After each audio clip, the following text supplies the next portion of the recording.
here to stay for the weekend, undefeated weekend for this team who are looking in great shape, Skimmy.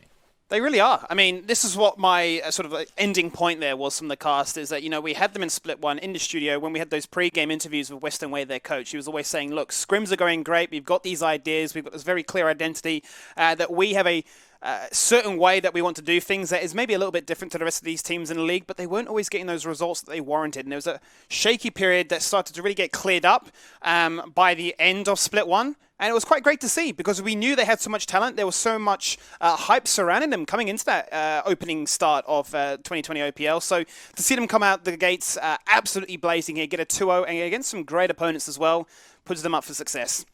It is success indeed. And Rusty, obviously PGG taking out the win on that, but you got to look at Mammoth. Mammoth held off for a lot longer than I was expecting in that game.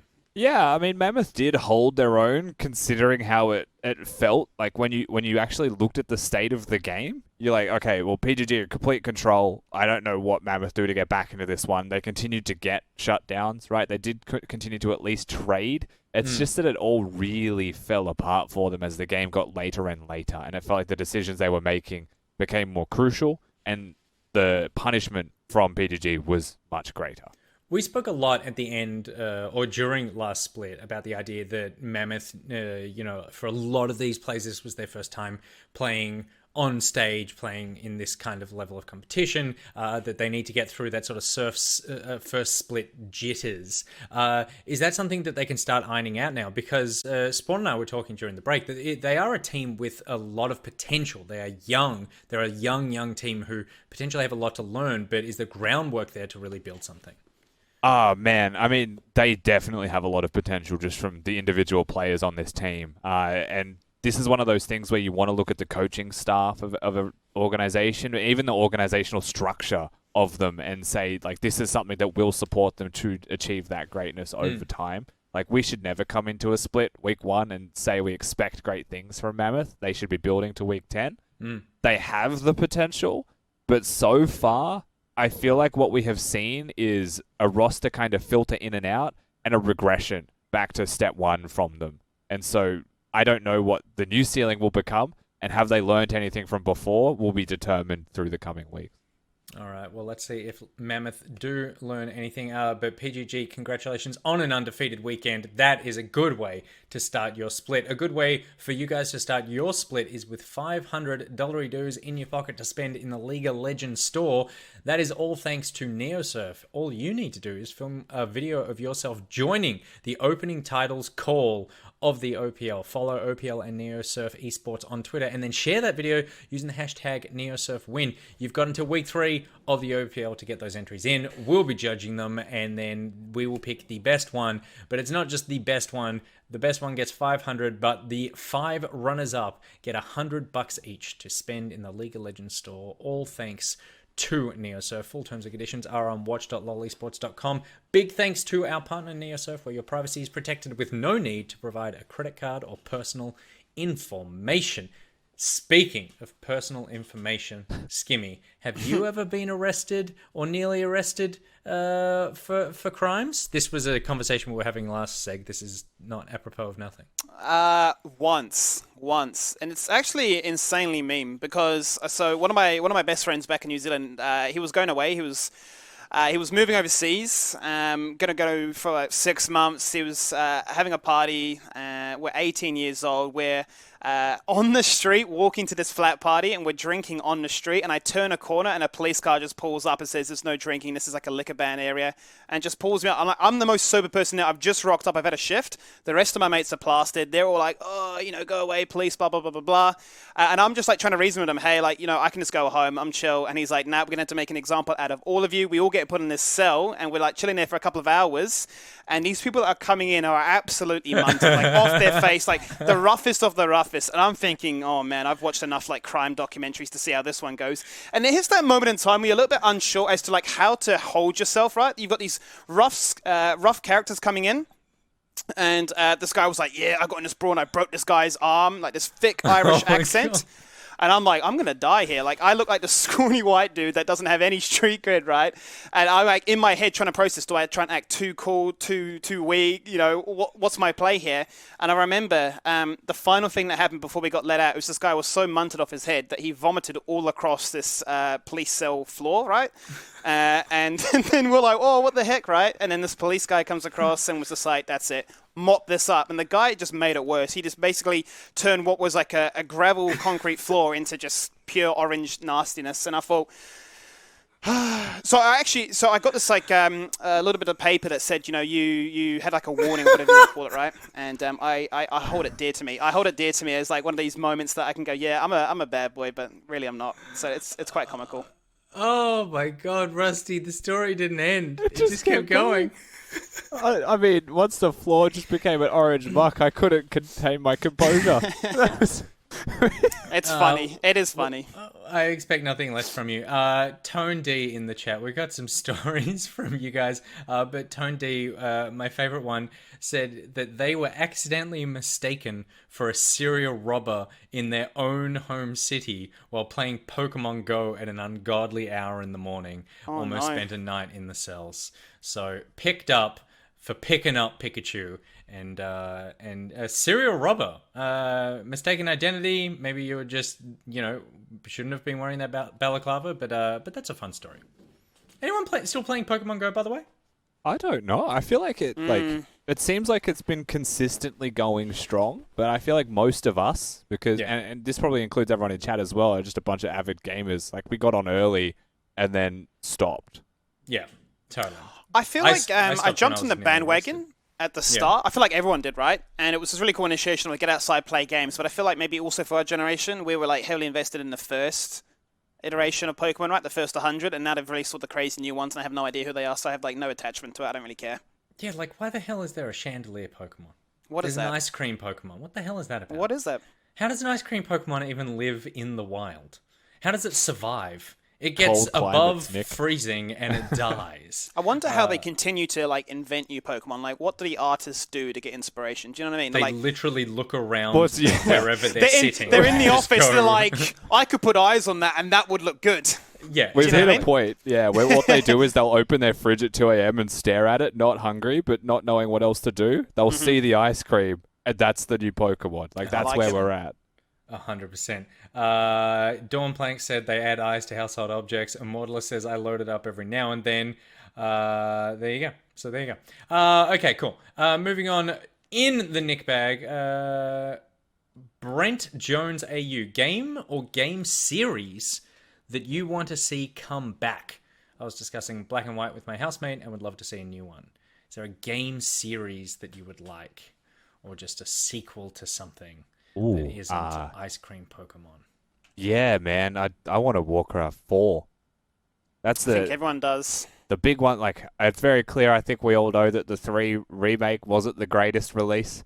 I was excited, but what I really want is like a new version. I don't want a remake that's like slightly better. I want a number 4. I don't want it to be sick and revolutionary. You know what confused me though, Rusty? I feel like how the MOBA genre was, you know, it sort of came out of that, right? Do you feel that there's still a market for RTS games? Like, I guess you've got Command and Conquer and the rest of it, but it feels like they are very much holding on for dear life. And, dude, you know what? Would there be enough to actually get people into it? I feel like we have this conversation at least once a split. It's usually just me and Nick having the conversation off camera. But like the reason that I want a Warcraft remake is because of the custom games. Like, of course, I want a game to be released that isn't just about the game. That has a platform for people to make cool games. And that concept was amazing. And I miss so many of those little mini games that I could play every day because that's that spice of variety while still being on the same platform. Yeah, I'm up for that. It's So, like, I always imagine that Warcraft 4 is essentially World of Warcraft, right? They just tell that story through that platform. But then, to that end, I say, how do you ever end World of Warcraft? Because there's, like, certain people out there that have been playing it their entire life, maybe met their partner, they've married, yada, yada, yada, all through that. Like, what happens to those people that have had their whole life around this game? How do you end They that? have to get divorced legally. If they come out with a sequel, you need to find a sequel like, what to happened your to relationship. League? How would they end League? Do they release League of Legends 2 and it's just like a VR mod and we're all like literally running on treadmills to run to lane? That's Pokemon. That's Pokemon Go 2.0, but league related. I don't know, man. Like we could talk here in this like mind chamber of discussion for hours. I saw Immortal Azzo says Kingdoms of Amalur is getting a remake, which is exciting. What is not exciting is the name of that remake, which is because the game is called Kingdoms of Amalur Reckoning, and it's called Kingdoms of Amalur Re-Reckoning, and that's just not a good title. That's not clever branding. I would love to see another Alex Kidd. I don't know if anyone here knows Alex Kidd, but It was the game that came pre-installed when you bought a Sega Master System back in the early 90s. It was Sega's version of Mario, and I just feel like you could do it. It's basically just a platformer. There was nothing particularly unique about it, except all the boss battles were scissors paper rock battles. That was it. You just had to beat bosses with scissors paper rock. That was an open. And they were random. Like there was no system for each boss. I want to say they were random. Because if there was a system, that's very easy to win. But it's a great game. Loki Cat played Alex Kidd, ate all the hamburgers. Absolutely. There you go. And Persephorafora says omnidirectional treadmills with VR headsets and control gloves. That's my for point. League win. Yeah. That could be the future, right? Like, the stereotype of gamer nerds being, all obese and just, eating takeaway all day, that would go out the window straight away. We would be fit, healthy, and playing games all day, and our parents would never have to nag us, right? I just think it's too much, man. Like, I genuinely think you should be able to separate your mental training and your physical training, and if the standard becomes doing both at once, I think that might be too much. Yeah, you don't want that convergence, because you'll never leave, Skimmy. There's too much good stuff online. It reminds me of the, what's that anime called? Sword Art Online, where you're living in that multiplayer MMO, right? Do you know what I mean? So like that's what I feel like we're working towards. I feel like there's going to be such a big demographic out there that want it, and no doubt with the technology going this way, where we've got like Elon Musk being crazy with implants in our head and all the rest of it, sure. You do not want to be stuck in 930 things gonna be crazy. Episodes of a mediocre anime, Skimmy. Don't resist the temptation. All right, what you should not resist is Game 4 Order versus Legacy. We have said multiple times now that Legacy just good, continue to be good. This is a new look Legacy that we aren't used to seeing over the last couple of years. Rusty, Order could not face up against them last split and fell to 4th. Can they do anything different against a Legacy that seems to be as dominant as they were? Yeah, it's interesting, right? Looking at the first week of games with such a short break between them, knowing that Order is the one team that hasn't changed a single thing, but Legacy didn't change a player, and they still have that consistent performance because they were playing through the off-season. Yeah. What will happen in a game like this when they both came in and looked dominant against their respective opponents? I still feel like it should be Legacy handing it to them reasonably successfully, but we all know that the potential of Order to be able to take upset victories is always going to be there if they can find that consistency and stop getting picked in mid lane between 10 and 20 minutes. There you go. You've got your orders. Stop getting picked in mid lane. And yes, I am Arthur from Piggy Blinders. Let's jump into game number 4. Order versus Legacy. OPL 2020 Split 2 is back. Let's get into it with the Makers Champ Select.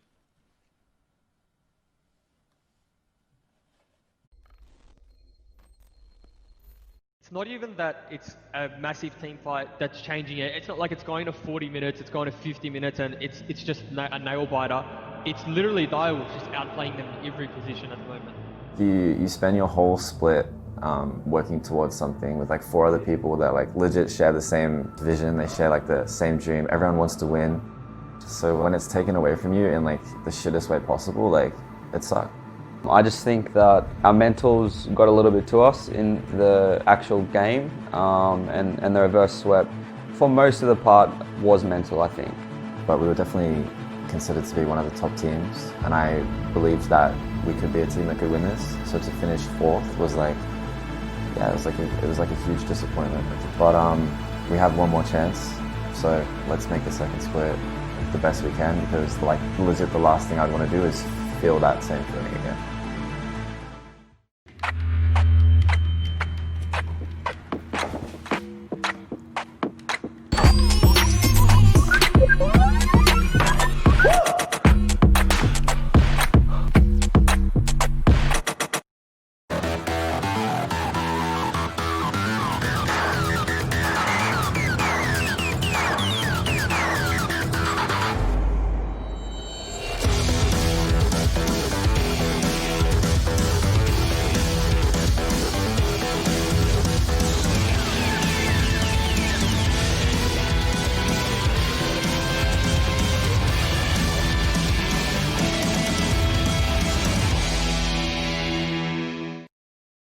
It's our final game here for the opening week of the OPL 2020 Split 2, and an iconic one in that same fashion. Legacy up against Order, where you saw only their jungler saying he never wants to feel that feeling again. Out of the 3 games that Order had against Legacy last split, they were unable to get a single victory, but their very first one of that split, they were so damn close, Rusty, to bringing it all the way to a victory.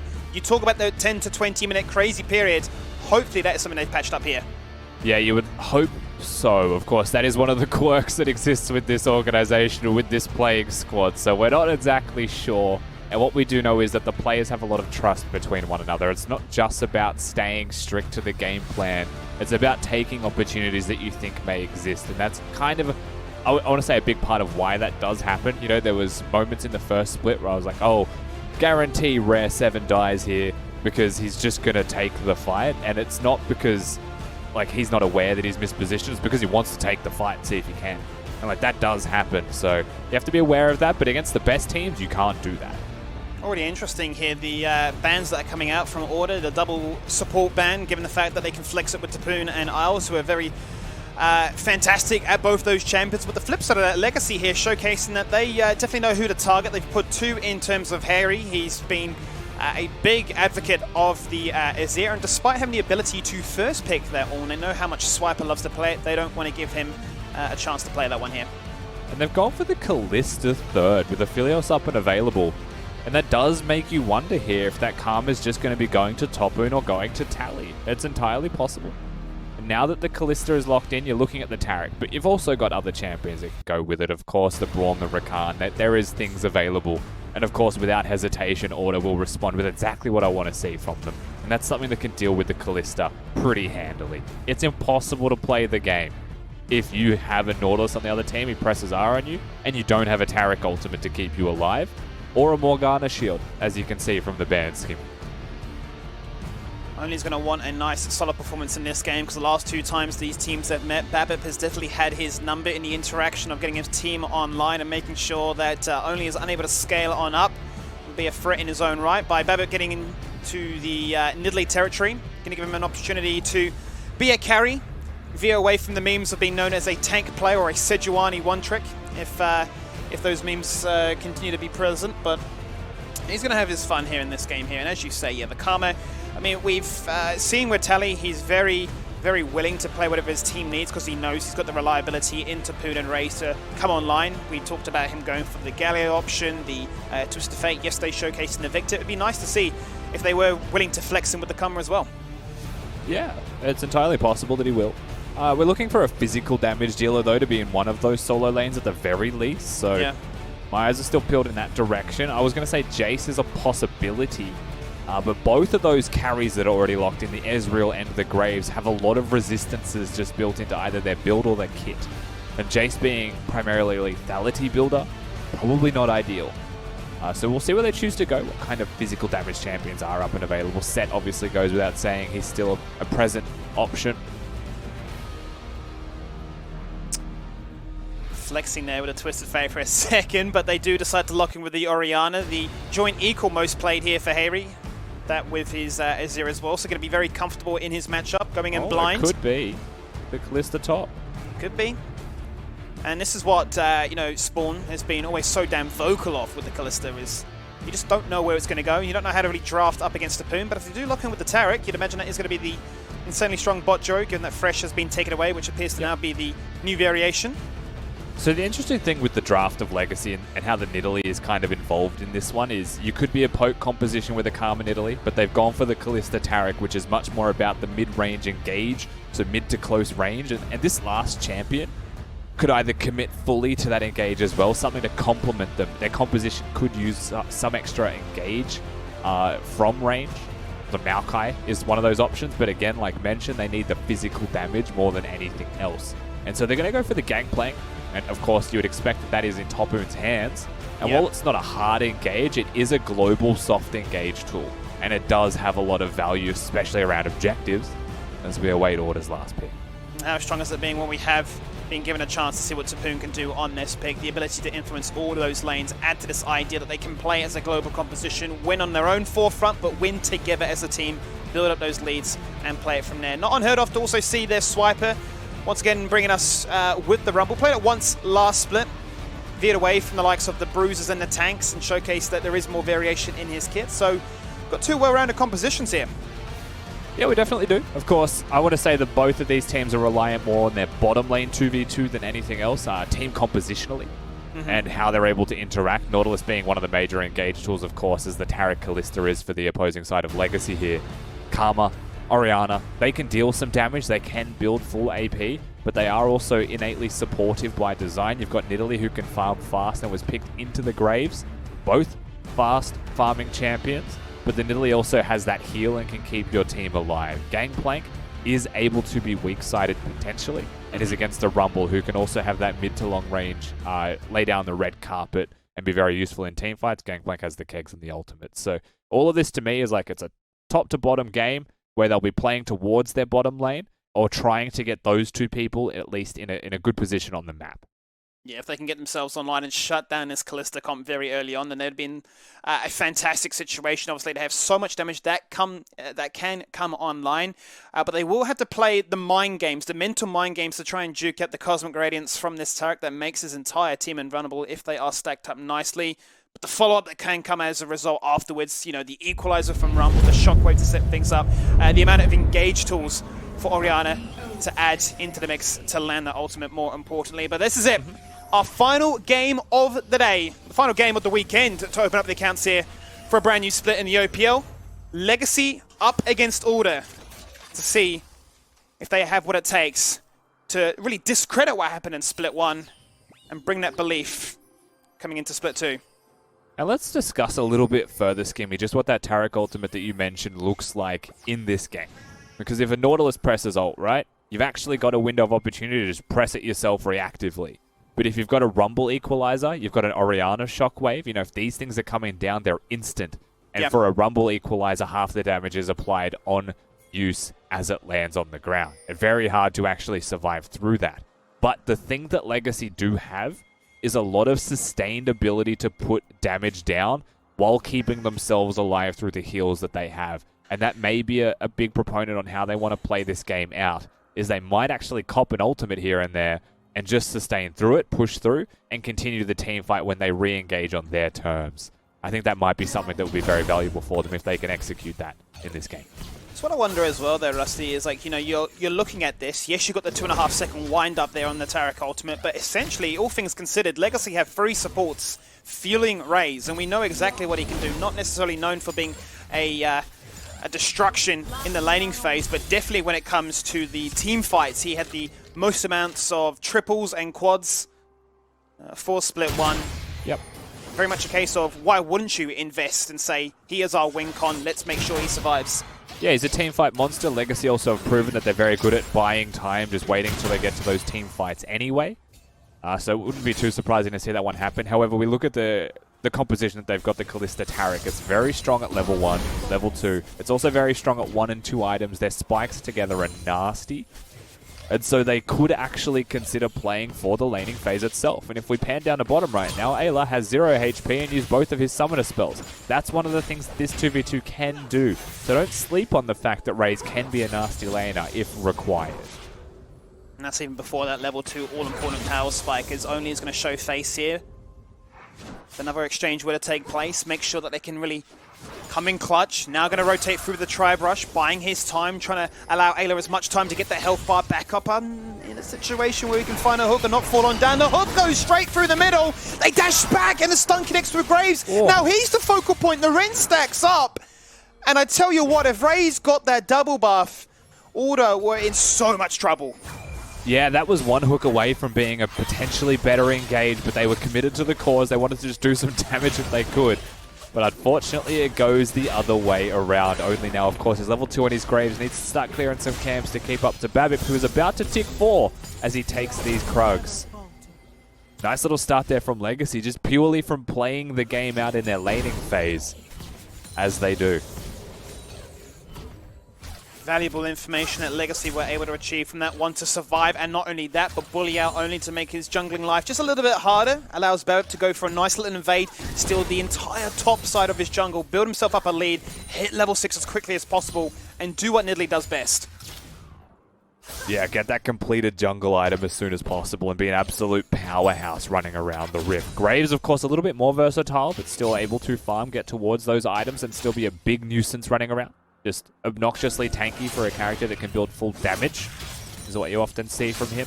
We've also had a couple of moments to look top lane, Skimmy, and see a couple of trades here and there very early. It is so annoying to be against the Gangplank. Constant grasp procs, the ability to use your Corrupting Potion off cooldown as well, and sustain through while just dealing consistent damage against the Rumble. But sooner or later, he does start to get points into that shield, does start to find more opportunities to sustain, and pushes significantly harder is the major victory there, as well as you get more points in Flame Spitter in your queue. And that keeps the Gangplank more at bay. So while it starts well, very well for Topu, it becomes much more of an even playing field, as you can see. You can see there, as soon as the ability is available for him to come online, he can go straight into that minion wave. But despite all that, Topoon is able to get a nice little trade back. Continue to exert the pressure that we tend to see here in the solo lanes. I'm very excited to see exactly where Oni now decides to try and turn his attention, because there's a 2-level discrepancy only 5 minutes in between the two. Yeah, has a window of opportunity here to at least catch that up a little bit only. Of course, he's already had a reset, gone back and got his item where that's only just happened for Babip. So you'd like to see some camp clears, get some experience, but that's just, it's easier said than done, right? You've seen Babip already active in his jungle. The Krugs, the only camp that's really there, only is on Struggle Street. The kind of player, by the way, if you do not know Only and you're new to the OPL, who is very good at getting a CS lead in the jungle and accelerating that himself, is no longer going to have that possibility, as Babip's had a hard read on him early and has a massive lead. He has definitely turbo farmed this jungle so far, double the CS, double the camp clear, and that's going to allow him to utilize his bot lane prio to achieve the first dragon, get the ball rolling, get themselves nice and quickly online, and hit 6 to add further salt to that wound. Mid lane action, pretty even for the most part. Nice little bit of magic resistance coming online here with the Chalice. Yep. Going to allow Tally to continue to spam, make sure that Harry is unable to leave this lane. Yeah, stays in lane. His sticking power is going to be pretty annoying. And you look at Harry on the opposite side, still has the teleport for himself, but wasn't able to get that Lost Chapter on his first back, which is very unfortunate. Of course, the sooner you get the Lost Chapter, the better off you will be with your lane staying power. But nevertheless, because he does have that teleport, can still find opportunities here and there. What matters most is that you don't waste time out of lane if possible. Ooh. Both junglers collide right there. If the spear had connected, that would have put Foley even more behind. Babip's going to play the defensive route here. He's going to actually peel back to his own Gromp, respecting the fact that Swiper is in the area, does have Pro, could rotate down, which he is doing now. Exactly right. You have to pay the respect while you can. Babip is still just going to continue to hard farm, get towards that first jungle item completion, but Swiper, like we mentioned before, having that extra pushing power does still give something back to Only. Might be small, but it does matter. Bot lane also equalized Skimmy very easily. After that pretty crazy early trade, there was still some early pressure there from Only that definitely went awry, but they stabilized the lane. The farm difference is about this wave that's going to crash between them. But this is still a big victory right now, and a lot of this comes by the fact that the jungle is allowed to hit 6 first. Yes, Swiper was able to put a wall down on a spawning blue buff. But Babip was able to steal Only's one, and now look for more. Bullied underneath their tower. The stacks, they start to add up. Ooh, top lane needs to be careful. They want to try and influence this 1v1 top side. They know that Topoon is the focal point. The cannon barrage comes on down. He's going to try and look for the 1v2. He's going to try and make sure that Swipe has no chance to survive, who drops the equalizer, flashes on out, and now donates a kill opportunity across to the Graves, who dashes on in, looks for it, and actually snipes it away with the harpoon. Really well set up here. Now what can Legacy look to achieve in the bottom side of the map? The spear goes AWOL. The exhaust comes out. He jumps across the bridge and says, well, thank you very much. Summoner used to no great effect. Yeah, honestly, I have to say that's pretty well played from Order here, though, being able to get out from under that turret. So yes, the Summoner spell being used doesn't net them a kill onto Babip, but he was playing very coy with his opponents there, trying to keep them under the turret, waiting for Raze and Isles to push the wave in so they could dive as 3. But they get out just in time. They force Babip over the wall so that he can't keep them there. Babip. Only... Oh! You stopped it! They may go for the 1v1 right now. The ultimate to buy himself some distance. Tapu not in the area. A second spear would have hit! And that will result in a flash. Now Babip in the area. Healthy health bar will say, well, there's no mid lane assistance here with the Orianna. I can look to now start up this Rift Herald. It seems like Babip actually just got really unlucky with his pounce animation as well. There's a current little interaction with Nidalee. It shows you when you can hit the enhanced pounce distance, but sometimes it shows you when you don't actually get the full distance. So the flash was burned, but that was because of a good spear afterwards. If that pounce had connected, it may have been a flash and with the potential of a kill on top of it. But nevertheless, Babip will be happy getting the objective, gets it for free, uncontested, no trade on the rest of the map just yet. Next Dragon up in 60 seconds as Raze returns to the lane now with components. Blade of the Rune King going to give them extra ability to engage, lock them in place, make sure that Tarek's Dazzle does connect. And abuse the engage potential. You highlighted it before with the depth charge and that travel animation, the ability for the wind up of the Cosmic Gradient's response to come in clutch there. Whether or not that changes Order's ability to try and force those fights, or if they're going to be now reliant on a gank attempt to try and swing the balance of that one.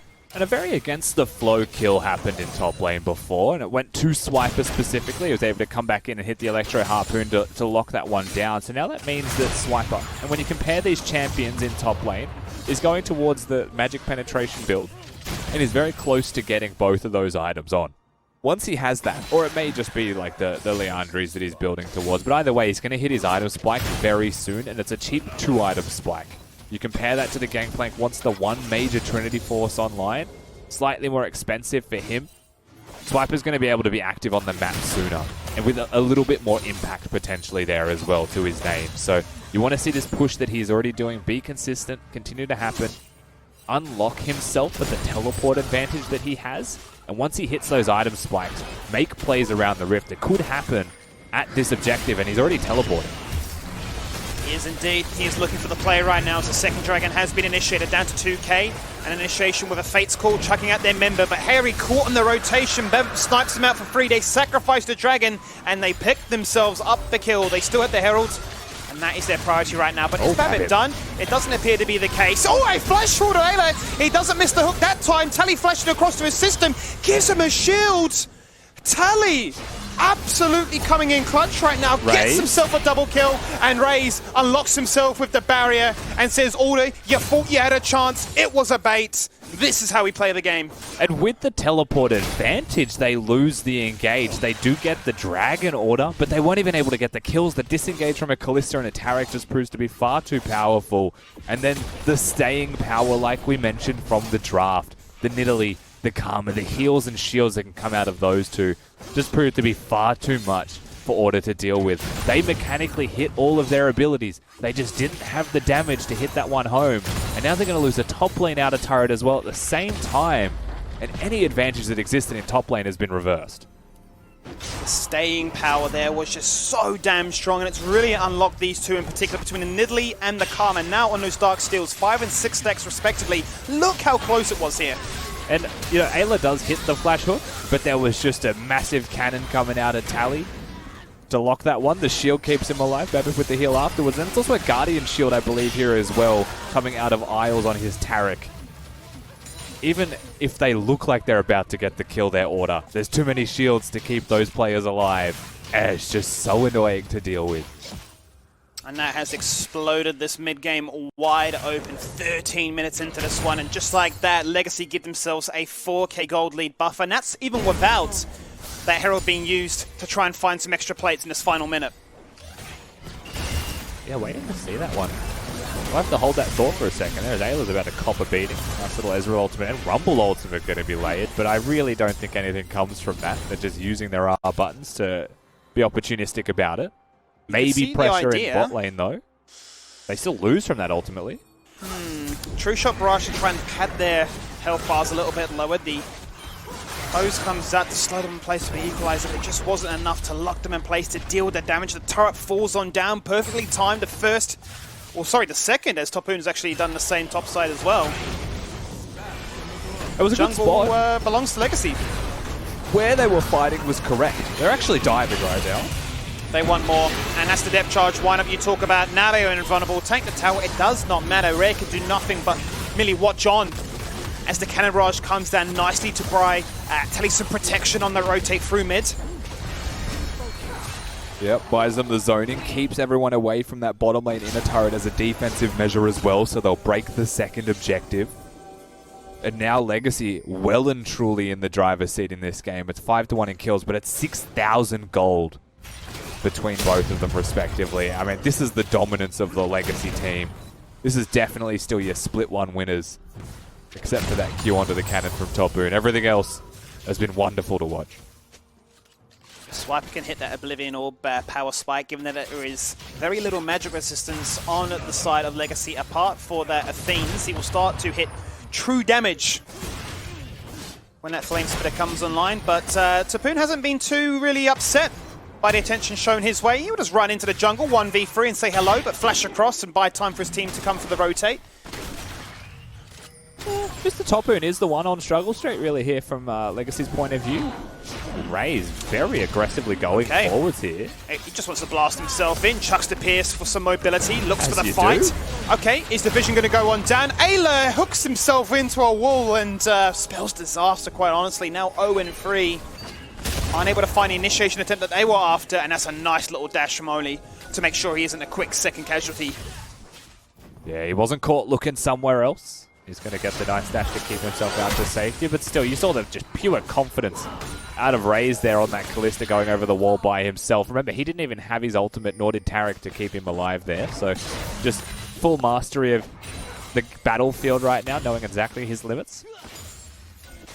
Order starting to really struggle, and one of the major points that we made very early into this game, even just after the draft had completed, was the importance of the bottom lane of both teams. Yeah. And the Nautilus is the one real engaged tool, is the physical body that will be standing in front of the rest of his team if a fight were to happen. But he's now 0-3 with just Mobies and health and a Kindle Gem, right? Not very tanky.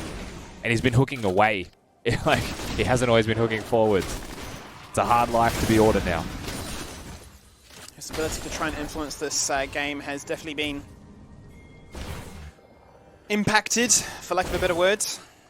But Only has done a fantastic job, despite all the early game shenanigans, to build himself back into this one, closing the distance, but he's definitely still got a very big uphill battle to face. Now both those Dark Seal users nearly at max stacks before Magiris is a very real possibility. So much value, so early.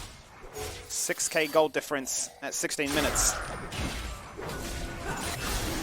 And Magi is also a very efficient item that they may even consider going towards with how well they are snowballing. We've got another Ocean Dragon. It's not going to be contested. Order are putting all of their emphasis on the top side of the map. Maybe break themselves a turret if they can, and it's most likely that they will. Legacy, of course, have shown themselves on the map. And another couple of spears will get chucked out here. He's level 11, by the way. The big boy. Matching the solo lane is nearly, as Tally is level 12, the highest in the game so far. But Ocean Drake, with all this sustain already, would be an absolute disaster. That's the wombo combo, but just not enough damage to make it stick. Cosmic Radiance expecting more, but it will ensure that this mid-tier one falls on down 4-1. Order's base is slowly starting to crumble around them. Yeah, bot lane been pushed in as well. No one collecting that wave just yet. They have to stay mid lane. All those ultimates burn. Means that even more money goes missing for them. And yes, they'll break the top lane outer turret. They will get something in their pockets. But Legacy are getting more at every turn and every step they take. Equalizer is still there, as is the collateral from Graves as well. So they still do have some major AoE wombo combo potential, but it's not going to be as easily accessed. But very short cooldown on the shockwave here for Orianna. Ability to throw it out and try again. Yeah, like you have to, right? The thing is that they're on a window. They're on a clock, sorry. Every single time that Order choose to take a fight, they have about 2 seconds to kill someone, and it has to be raised realistically if they want to be able to win the fight. Because the second they engage, Tarek's going to press R. And at that point, not only is Raze going to be able to survive, he's getting sticks chucked into your body that is going to be rending out of you as well. So every second that you spend not being able to kill him in a team fight makes it impossible for yourself to be able to bring that one back. And so you need to be able to fight around windows where you have item spikes or the potential to be able to one-hit him. So it could be positional, it could just be having vision control, but a lot of it is around having the items and the damage to do it. Highlighting those power spikes is none better than Swiper, who's now got himself with so much magic penetration. He's got the Oblivion Orb, he's got the Sorcerer's Shoes, as well as a completed Leandries. He will be hitting like a damn truck when that Equalizer comes on down. We talk about him trying and trying again. No doubt we'll see it. As once again, Legacy look to be aggressive, showcase how strong they are in this early game, and hunt for targets. The question is going to be, will a Shockwave and an Equalizer, an Ezreal ultimate perhaps as well, and a Graves in there doing damage be enough to get through a Karma Shield and Nidalee heal, the overheal that's already there, with a barrier, the Taric heal as well. Like, there's just so many things. It's about damage versus survivability. And if you get the damage down, fantastic. If you do a half of the damage, that's bad. They've been forced to stick to mid lane right now to stop the bleeding, and Legacy continue to put pressure on the map, continue to squeeze out every potential bit of opportunity, and force Order to always be on the reactive, always on the back foot, as they buy time for these objectives to spawn themselves up. 2 minutes on that dragon. Farm, farm, farm is the name of the game right now, as the Magi's are still a very real possibility, but still 8 stacks is where they're at. Very content with a flawless game coming at them so far. They'll continue to look for those kill opportunities. Turret could come in clutch here, doing a lot of damage, but just out of range, gets himself the self-heal and denies Harry of that comeback condition. Yeah, and Athene's Karma with a pretty monstrous shield there as well. It's max now that he's level 13 as well, so that's going to be enough to keep him in there before he's able to heal himself, Babip. At the end of the day, it was an ultimate and a flash used for the flash of Babip, so Summoner Spell trades. But Tally's able to continue to push in this top lane, keep some control, push another wave in. Legacy retain that control themselves overall. Things are going down on toward the dragon right now. Order really want to give themselves some vision control, a chance to try and get themselves back in. We talk about it before, the amount of sustain that Legacy already have. You get them all these ocean dragons and it goes from bad to worse. They can't afford this to happen. They're able to get one down, but they are clumped up as a unit right now, just searching for pick targets, but just allowing Legacy to continue to free farm. And I don't think that Order will be afraid of scaling. But I do think that at a certain point, the advantages that Legacy have with their own ability to scale will be far too great. It's just that at the same time, we've discussed the potential of both of these teams. Can they actually do anything, Order, or do they have no choice but to continue to try and scale away from mistakes from their opponents, right? I think that's where we're at. Order, they need to hit a full combo, so they have to be patient, they have to wait for a big mistake. Well, they're going to look for it. They are insanely strong right now. Trinity Force, Lichbane, everything going their way. Big power spikes as Isles leads the line. Not afraid to land that stun. Not afraid to make something happen as the ARAM in mid lane takes place. There's a flash forward. They catch out Harry. Cannon Barrage comes him down. The Shockwave will be denied because his body fell to the floor before the animation could even complete. That's all she wrote. They will take down Isles as a casualty. Support for mid lane. Legacy have what they need now to guarantee themselves their very third dragon. It's clockwork, though, from Legacy. I'm sure that's a trade they'll be very happy and very willing to take. You'll see them now clear the Drake, move over towards the top side of the map after mid lane gets cleared out as well. The opportunity then presents itself to reset if they don't have the vision to place and control the river. They might be waiting for Isles to actually have that vision control, but still Summoner's Rift belongs to them. They get the third Drake. They're an Ocean Soul Point. I don't think anything can slow down Legacy right now. You can see the confidence, it's their ability to make plays happen across the map. They are not afraid of anything. And this is a rookie support in Isles coming into the squad, fitting in without any growing pains, and really assisting Raze and continuing to do what he does best. Which is not recalling. Apparently not. It is the team fighting that you want to see from Raze as well. Of course, he is known as the perfect player. It is an ongoing joke that we have for him, as that's what he's named himself. One time in solo queue. It's that big cerebral mindset, that ability to play League of Legends with a higher purpose. So what are we looking at this stage of the game here, Rusty? You know that it's 4 minutes is the timer for Legacy to put themselves onto Soul Point, have basically insane sustain. There's no chance that you can beat them at that stage, it feels like. They know that Baron is a very real condition, so does the condition still become throw her ults, find that pick, and get it within that 2-second window? Well, right now they just need to keep vision at Baron. One of the biggest things that Order need to have for themselves is the ability to know where Legacy are. And they are lucky, of course, that with 3 minutes and 20 until the Drake spawns now, they could only be in one place. Legacy are going to use that to their advantage, of course. But as it stands, that's Order's main job. Is can they keep control? Can they keep tabs on where Legacy are? And then can we utilize our team composition to punish them for it? Because Legacy will play around this mid lane wave. They'll try and keep control of mid priority, and then they'll use that to go back into the river and look for picks like you're seeing from them at the moment. They'll be able to cut down on some of the annoyance that is keeping these members online for the side of Legacy with the execution, as well as completed Morello Nomicon. A lot of healing cut there available for them, which could come in clutch, but Legacy are setting themselves up with a bush party. Not willing to commit to it just yet, but definitely letting Order know, you can't push past this part in the lane. You want us, you're going to have to try and find us. Everything connects with Raze. He gets topped up, buying so much time for the Rangers to land. Cannon goes on down. Equalizer not appearing to do too much. Collateral damage pumps out the damage as Fate's Call brings back in Isles. And hello, special delivery. Here's a stun from Tarek himself. Order fall on down. A double kill for Babbitt. He's had the number from step one of this game. Swiper's able to pick up at least one before he falls on down. The burn is coming in clutch. But the damage is disgusting. The ability for them to the ability for Legacy to survive despite everything being thrown their way. Oh, it absolutely hurts. Yeah, and if I'm being honest with you, I feel like Order played that team fight incredibly well. They actually were very reserved with their use of ultimates. They waited for the Tarek ult to go down, and then they started to a bit of the damage onto them.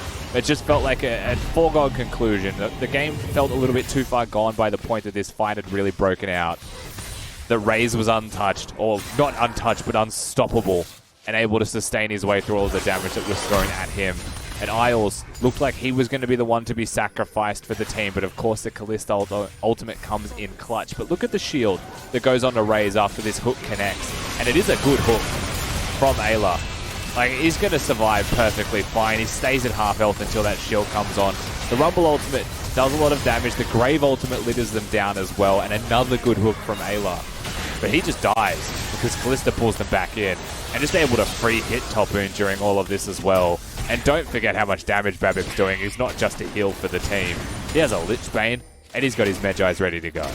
That he does indeed, as Tally has the 10 stacks, but doesn't wish to commit to Medjais just now, but they have so many control wards and so many stopwatches. They are gearing themselves up for that final fight. They know what's on the stakes. They know 30 seconds, Soul Point, Ocean Soul, it looks good, and we will win. Rage just buying himself as much utility to survive with the Maw being now completed.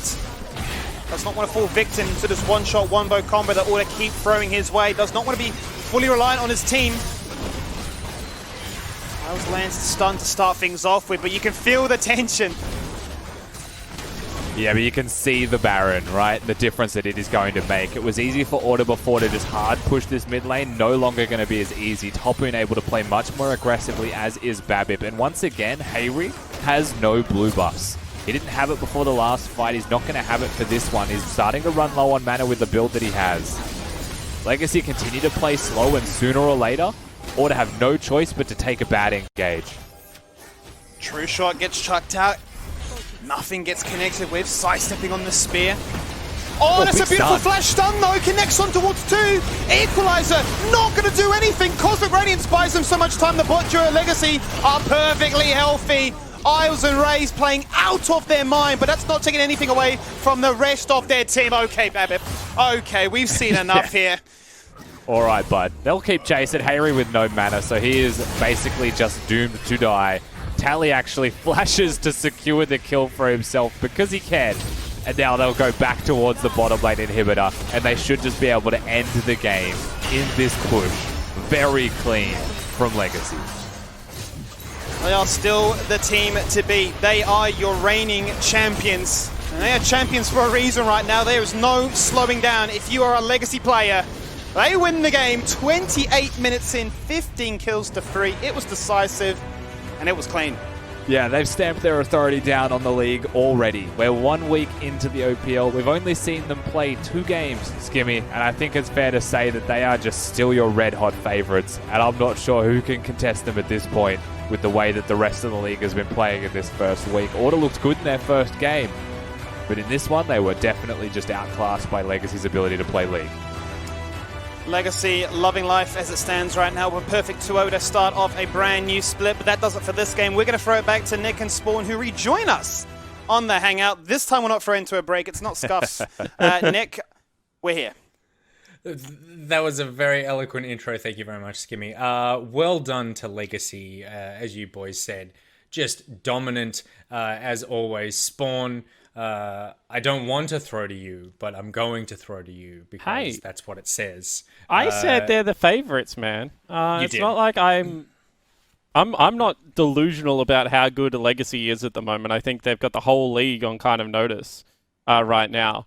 And that game proves exactly why. Like, Order made a mistake in a little bit of an execution early game. You know, they have to use Flash on their support. That's their aggressive lane to play towards. All of a sudden, that part of the game plan's gone.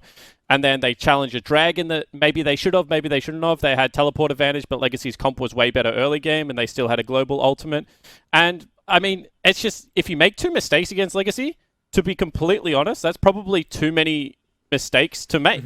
And for Legacy themselves, they just can't play. When you learn how to play basketball, you learn to play like a full court press. And the idea behind it is like, people are weakest before they like set up. People walk back to the play. They expect you to let you go to like the free throw line and the 3-point line and set up whatever you want to run. But if you play a full court press, you never get that opportunity.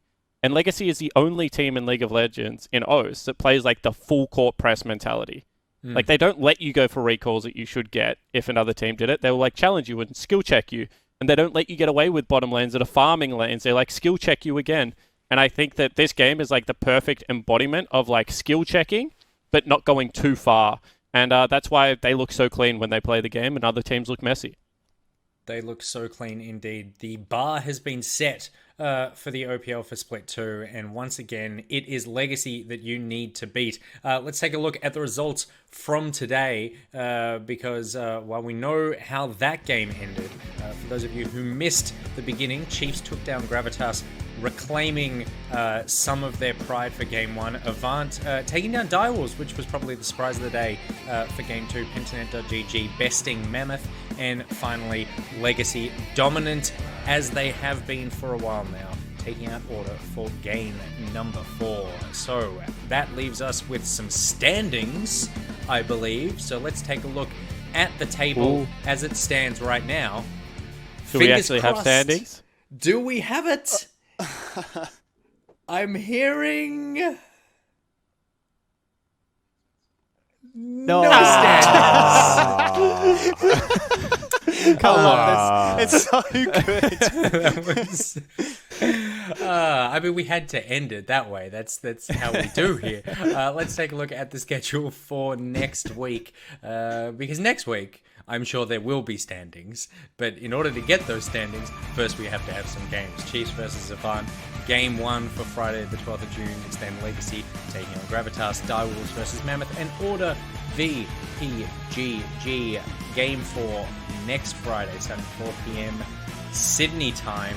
We hope that you can join us then. A massive thank you to our sponsors, McDonald's, NeoSurf, and Ethos, the official partners of the OPL. A massive thank you to my co-hosts, the official voices of the OPL, Spawn, Rusty, and Skimmy. Thank you very much for joining me. No worries. Anytime, mate. You keep signing the checks, I keep showing up.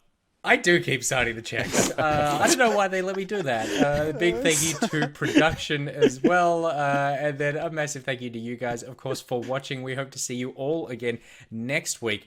But before we go, it is, of course, time for the MPL. So stick around. After this short break, we will be back with the real action.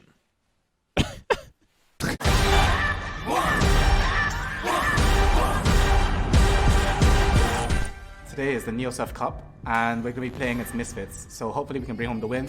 NeoSurf is simple, safe and secure. You can go to your local shop and get a voucher code and use it online Preferably to buy League of Legends skins. He's got it! This is deadly! He's got it!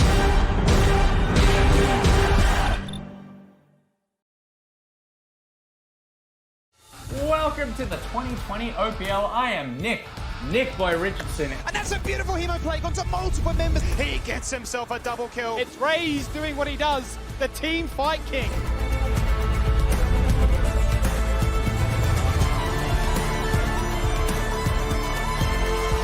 We love everybody. We love the OPL. If you're craving the taste of your favourites, head to Macca's for a fast, safe and contactless drive-through experience. For your Macca's run, contact-free, we'll be here.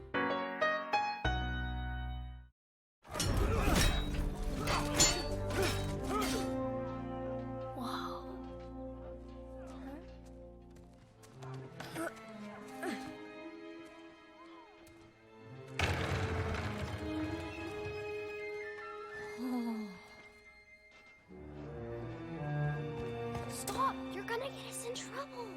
Look, I'm Garrett Crownguard, Might of Demacia! It's over for this monster!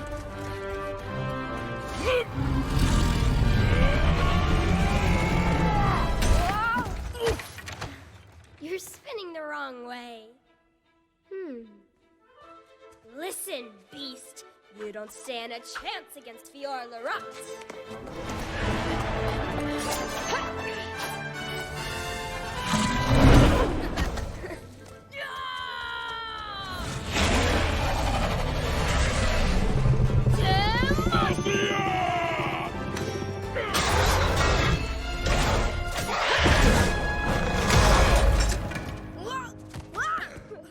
How does she do those moves? So close to glory.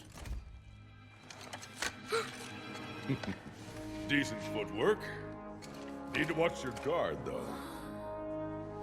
You think they're ready to join the Vanguard? Well, they certainly know the flashy stuff. But seeking glory only goes so far. Will glory be there for every failure? Will glory lift you through all your trials? A true Demacian seeks excellence.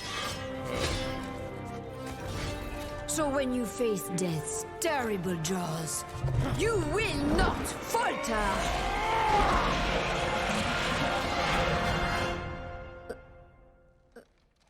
Fiora. You want me to sugarcoat it?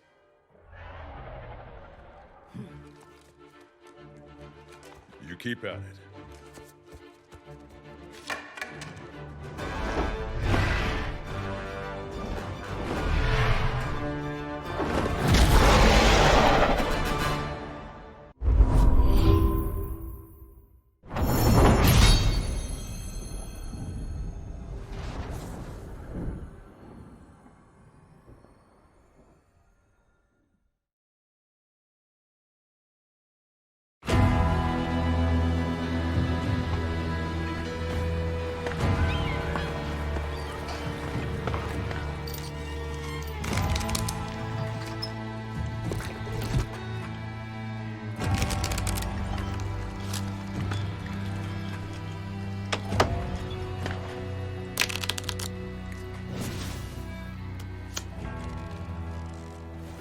Seems like I'm the one holding all the cards now.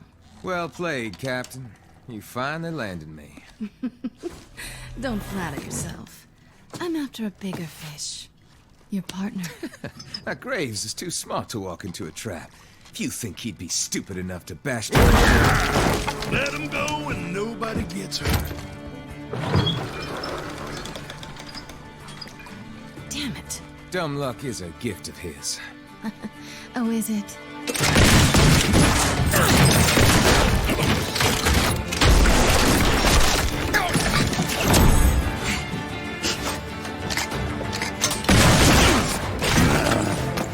No, you don't.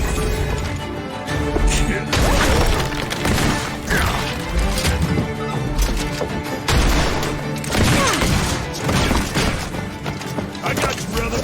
Much obliged.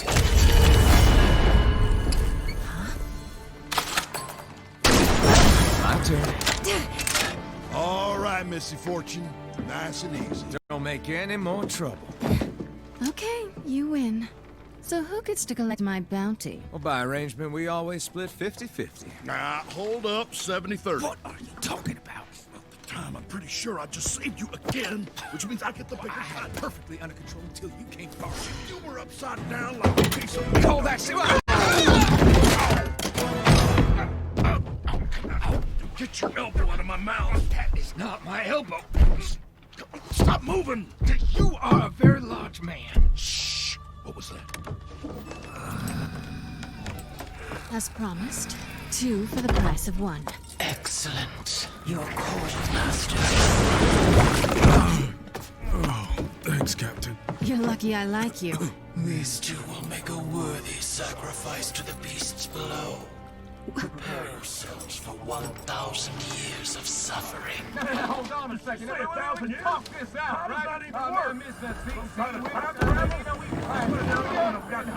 got 20 years max. I was 50.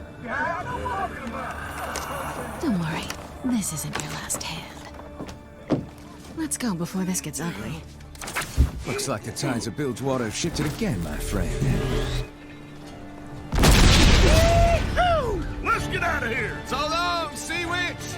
My sacrifice. Find someone else to feed your monster. Stop them. You gotta catch us first, this slimy fish. No. Just another beautiful day in Bilgewater. It really is.